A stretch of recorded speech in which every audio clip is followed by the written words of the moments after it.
What's up, y'all?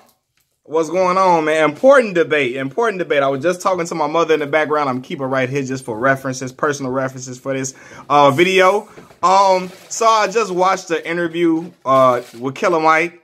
Killer Mike was at the Breakfast Club radio show with DJ Envy, Charlamagne the God, Angela Yee. They had a debate about private school versus public school and why some parents send their children to private school versus public school, right? So it's a whole lot of things to get to, right? First, I would like to talk about some of the points DJ Envy made. DJ Envy sends all of his children to private school. He feels like education is better at these schools. He feels like the teachers are more, I guess, more concerned probably with the students' well-being, and they're more dedicated to the job maybe, or they're more dedicated to teaching a curriculum that will challenge the student rather than the private schools. And let me just say this. To that, I wholeheartedly disagree. Because I think at any school, whether it's public or private, you're going to have teachers who are negligent, who don't take their job as seriously, either because they're getting paid and they chilling, or just because they could be just stressed out in general. You know what I mean? So they like, oh, well, whatever happens, is what happens. I'll just pass the kid along or whatever. But let me tell y'all this. I'm going to give y'all a little history about myself, right? I grew up Southside Chicago, inner city, lived all throughout the South Side. I've been in public school all my life, right? And I have attained some of the best education that you could achieve in the city of Chicago going to public schools. The public school that I went to as a child from kindergarten to 8th grade was Turner Drew Language Academy, located at 93rd and Princeton. That's right smack dab in Princeton Park, an area that has projects, townhouse projects surrounded by it. So it's not in the best neighborhood. It's not somewhere up in the hills somewhere far. It's right in the hood. Although it was a magnet school that you could that you had to test into or have good grades to get into, basically, right? This school was a school that, again, a public school. I was from kindergarten to 3rd grade. I was speaking Russian. We were having language contests where they challenged our knowledge on how well we could speak it orally and write it and recognize what the language looks like on paper. From 4th grade to 8th grade, I was learning French. In 3rd grade, I learned how to type without looking down. We had computer classes where when I was in 3rd grade, I was, at the time I was in 3rd grade, I was probably like, what year was that when I probably was like 2001, 2002, around that time. I was learning how to type, preparing myself how to type a paper. That's why when I got to high school, when I got to college, I would write my papers out on hand, and I would have no problem typing it because I learned how to type really good, really great in undergrad. In my elementary school days, I learned how to write in cursive in 3rd grade. And we had to write in cursive from 3rd grade all the way up to 8th grade. It was a requirement, right? So this school, and we had science projects where we did science projects on the level of a high school student. We did thorough research on these projects, you know what I mean? So this school held us accountable. And why this school was so successful smack dab in the hood is because the parents held the teachers accountable and held the school, the people on the board accountable for how we were taught. They were not going to let us get taught any old thing and just pass us along. And this is my thing with it. Yes, I recognize that there are a lot of public schools in inner cities that are terrible, that are not good, that have teachers that are teaching that really don't care about the students' well-being. Some of them just there to get a check. But those teachers are also present in private schools, whether you like it or not.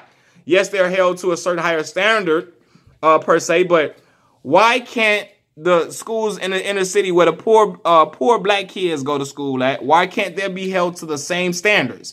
If they're held to the same standards, maybe they will be as successful as a private school is, how they run. Maybe the education will equal itself out across the board. Because Envy made the point that he sends his kids to private school, right? And this is what I thought about. Envy is a man who he doesn't come from affluence. He has earned his own right to be an affluent man in his community. He has worked hard enough to have a nice income where he could send his kids anywhere they want to go to because he makes a lot of money. But what about the working class people who Matter of fact, my mama was low income. Low income. We was living in Inglewood, Chicago. And my mama was making sure we got the best education possible. And so this is the other thing too. Y'all say that I told y'all I went to a school I had to test to get into. Right? And my sister, older sister, came there with me from the other school she was at and came over there with me. Some might say, what if my child is not at the level or haven't been taught great enough to where they aren't at the level to get admitted into this magnet school, the great public schools, the very good public schools. And my mother gave me the right response. You got to fight for your children. You got to fight for them if you want them to get the best education possible. And when I mean fight, I mean you got to be persistent and serious about your children's education. I remember a point, right? My sister was going to Young Women's Leadership Charter School in Chicago, Illinois. It was, I believe when she started, it was a fairly new school, right? Yeah, yeah. She qualified for the school, but she did not apply for the school. Right. She didn't put that on her application for one of the high schools that she selected. So she didn't put it down as a school that she applied for originally coming out of 8th grade. Right. But it was a school where she was going to be challenged and she was going to be taught well, right? Oprah Winfrey or something was attached to that school, right? At first, she started. She donated some items to the school. She donated a nice amount of items to the school. It was a really good school for all women, all young women. Hence the name Young Women's Leadership Charter School. They wouldn't. You know, my mother was calling up there every day to get my sister into that school because she wanted her to get a great education going into college. Not only that, I knew she qualified to get in there. Yeah, she qualified to get in there. So my mother kept calling every single day. So she bugged them, got on their nerves. She got on their nerves so much. She called so much they recognized her voice. They knew who she was. They knew her name. Knew my sister's name just because my mother called every day to talk about her so much. My mama called so much they say, okay. Look, she's in. We got her. This is what homeroom she's in. Tell her to report here on the first day of school. And it was on and popping like that. I'm not saying that always is going to be easy because it wasn't easy for my mother. Even if your child is not at that level where they could test into the school, fight for them to be accepted into this school, to get them into the school so they can attain an education that other people can achieve as well. You know, that other people pay hard-earned money to get where other people pay hard-earned money to get the same education that they pay their hard-earned money. And Killer Mike was like, we all pay taxes. So why should a child in the ghetto have to go to a school that is just teaching them hardly anything? I mean, why does the school in the ghetto got to teach them hardly anything? Why do they got to pay all this money to go to a big-time school and they don't have it in the first place? So those schools in the city got to be held to the same standard all across the board. And then Envy said this, right? He said that it is a point that really irked me. He said that these other schools, because Killer Mike brought up vocational schools. My mother went to a vocational school, Dunbar Vocational High School in Chicago, where they had like majors, right? Had accounting, had the auto engineering type classes, aviation, what else? Cooking classes and stuff like that. Fashion design, all of that type of things. They taught you trades and taught you actual skills to be a productive member of society. He said that, you know, and DJ Envy said, well, those schools, those are great jobs, but they don't teach you how to be a millionaire. These other schools teach them how to be a millionaire. Any other schools, and Killer Mike responded, Envy, how many of them kids are really going to be millionaires? You know how many millionaires there are in the world, in the United States of America? There's not a whole bunch just walking around. All them kids in the school not going to be millionaires. He said, but there will be some. And Envy, you know why there will be? Because their parents already come from affluence. Their parents already got the money and the trust funds and the relationships and all. They already come from the affluence. They just going to pass it down to their kids. So it's not like they going to go and just... I'm not saying the kids can't go and make something of themselves, but it's much easier for you to be a millionaire when your parents got all the bread in the world and can pass you down a business. They can pass it to you. And he said, well, these other schools, they don't teach you. My daughter's learning how about credit or whatever. I was learning about credit and I went to public school. That was both Morgan Park and Turner Jew Language Academy, right? I was learning about financial literacy in these schools. Morgan Park, another school, one of the best schools academically on the south side of Chicago. Yes, we had gangbangers in there, just like every other school has. Yes, we had street dudes in there, but we had more than qualified teachers who cared about us. The parents held these teachers to a high standard to make sure that our guidance counselors was on us. They was making sure that we were at the level that we needed to be at, putting us in the right classes to get us challenged enough, putting us in classes that colleges will look at and say, that young man's a bright young man, and he's gonna be a great student for our institution. They were fighting for us. They were making sure that we were applying for colleges, that we were in. I was in honors classes, honors courses. They were making sure that they had teachers who taught us adequately and made us think outside of the box and not just on the surface level and just get passed along. So if you want a school to be, if you think that the private schools, the public schools ain't nothing, it's because you not holding them to a higher standard. And the education is only going to be as serious as the parent takes it.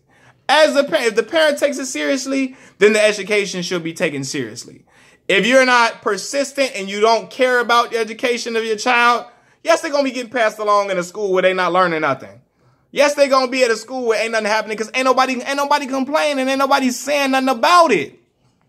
So yes, but I don't like when they down public schools and act like all public schools ain't nothing. Because there's a lot of great public schools in the city of Chicago that people are taught great things at. No matter what the news try to depict, and I'm speaking only on Chicago's behalf because I grew up and born and raised here. Whitney Young High School is a public school. And it has some of the most, has produced some of the most prestigious people in the world. Michelle Obama is a product of Whitney Young High School.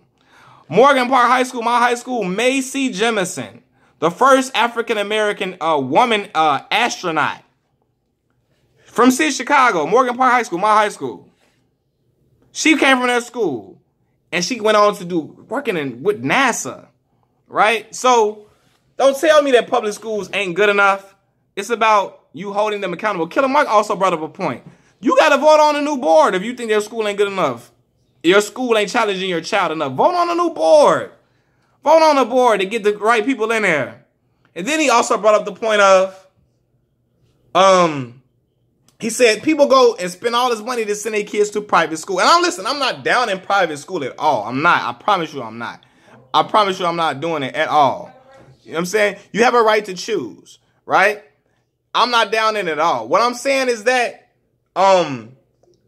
listen, what I'm saying is that you got to pick. If you ain't got the money to do that, what you going to do? You going to hold the school accountable, you just going to let it ride? I lost my train of thought too, because I was about to say a point basically about what Envy was what he was saying about colleges. Or schools per se, like public schools and what they don't do and what they do and what they don't do. I'm not down in the private schools. I'm just saying, why can't the inner city school curriculums be held to the same standard by the adults at the school? And godly, I just lost my point about what I was going to say because I'm trying to remember basically what my next point was going to be. It was in reference to, I think, a comment that Envy made about how public schools are ran or how private schools are ran or something of that nature. Oh, basically he was saying that these kids are in private schools. Now, Killer Mike said this. You sending your kids to all these private schools, paying all this money out your pocket. And at the end of the day, they going to school and they paying for college. You paying all this money for college. If they was going to go to the school and get this prominent education, why weren't they able to earn an academic scholarship somewhere? You paying all this money to get them top-notch education at a private school. Why weren't they able to achieve the greatness to get, not the greatness. Why weren't they able to test well to get into a school for free? Why weren't they able to do that? You spending all this money. You wanted to be the most smartest person in the world. You felt like this school could do that. That school particularly could just do that. And you still got to take out all this money to send your children to school. So that's the thing I don't get, you know? And it's a thing too. I say I don't talk down about private school because to each his own. To each his own. I never went to private school. My siblings never been to private school. But my daughter goes to a private school, right? We don't pay no arm and no leg. That's for damn sure. We don't do that at all. We don't do that at all. But her mother chose to send her to a private school. She get a good education. And we ain't paying a whole arm and leg because I'm not doing, you know. She would have been at the school I went to before that happens, which is no problem. But her mother chose to put her in that school. That's fine. You know. And we don't pay no arm and a leg because I ain't making a whole bunch of bread anyway. But I'm saying, I don't have anything against those schools, but don't make it seem like public schools are just the worst thing in the world. I hate when people do that because we got so many black leaders who were products of public schools. Like, listen, my school, I'm talking about Morgan Park. Our valedictorians, they were tied. They tied for the best grade point average in my high school class. One went to Stanford, Ivy League school. The other one went to Washington, WashU. Another great school, profound school. So you trying to, so what? And we went to a public school. Same public school y'all see kids acting rowdy in. But we had great teachers. They cared about us. Great guidance counselors. They cared about us. Great staff that cared about our well-being. And we had children that really, really wanted to learn. And parents that really wanted their kids to succeed and cared about their kids succeeding. I told y'all, when I was in school, and when I was in elementary school, we had like actual testers. I went to a language academy. They taught Spanish, Russian, French. High school, they taught Spanish, French, Mandarin, different languages, all different type of things to ensure that we were getting challenged and to challenge our mind, but also to make us diverse students all across the board. I just don't like when people try to down public schools like every public school ain't nothing. I don't know about every other region. I know a lot of schools in the public schools, you got to go where you live at. You got to, if your child is not academically at a point where they can test into the school, they got to go whatever is near them. Wherever is near them, they have to go to. What I'm saying is that sometimes you just got to fight a little harder to get your children in the top schools that are public schools. Fight a little harder to get them in them schools. You got to call every day like my mother did. You got to go up there and talk to whoever you got to talk to get them in their school, to get them on track to be taught the same things and possibly earn a scholarship to a school. Because we already know we coming from low income. Our parents can't afford us to go, can't afford for us to, they can't pay out of pocket for us to go to school is what I'm saying. They cannot do it. Fortunately, the Lord blessed me that I was able to get a full academic scholarship to college. But I think that public school that had those teachers that cared about me, that pushed me for me to be prepared for the real world, prepared for college life, prepared on how to write papers correctly, how to, how to type correctly, how to do all these other things correctly. And I know kids that go to private school, parents paying all this money, kids still ain't paying attention. And a parent don't even know that the kid ain't really doing well because they don't really care. They just think as long as they put the money in there, kids should be fine. No, you got to stay on top of your kids' work. You got to make sure they doing well. You got to make sure that they getting what they need to be getting in the school curriculum. Because, hey, in private schools, kids get neglected too, just like they do in public schools. So that's all I'm gonna say, man. That's my piece. What y'all think, man? Y'all give me y'all opinions in the comments below. We can talk about it. Public school, private school debate. We can talk about it. I'm open to talk about it and have a discussion, dialogue with y'all. I appreciate y'all coming on this channel and talking with me anyway. So, hey, we can talk about it, man. I have no problem with private school like I told y'all. I don't. You know what I'm saying? And if they are in areas where they can't make choices of schools, then they need to stand up and fight. Go to the school, demand certain things that is needed at the school. Because guess what? Other races, other nationalities, they demand it. They demand it. Even if they kid ain't prepared enough, they go in there and fight for their kid to go stay in the school, to get in that school. Them parents from other nationalities, other ethnic groups, they going to be up there every single day, talking to whoever they got to talk to, filling out whatever paperwork they got to fill out, however long it takes to get their kid in that school to get prepared for the real world. Whether it's books, the right teachers, education, making sure that their testing grades are up to par. Yeah. All of that takes a role, and it all falls under, it takes a village. It's not just the teachers, it's not just the parents, it's not just the ones that have children. Yeah. The neighborhood. It takes a village to hold these people accountable. Because I made this point. When Killer Mike say, yes, Envy, DJ Envy, me and you are fluent enough to send our kids to other schools. But what's going to happen to the other kids in the neighborhoods that we grew up in, that the people ain't got no money to go to these big public schools, these big private schools? Yeah. What's going to happen to them? We going to forget about them and say, our kids in private school, so we good. Forget everybody else. I'm worried about what my kids doing. As long as my kids got the best accommodations, then we good. What's going to happen to the other kids that ain't got them don't have access to the same things because of the same circumstances that you once came from? You know, we got to make sure the public schools is held to the same standard and fight for that. You know, so that's my spiel, man. I've been talking a long time anyway, nearly 22 minutes. I'm out, y'all. Peace.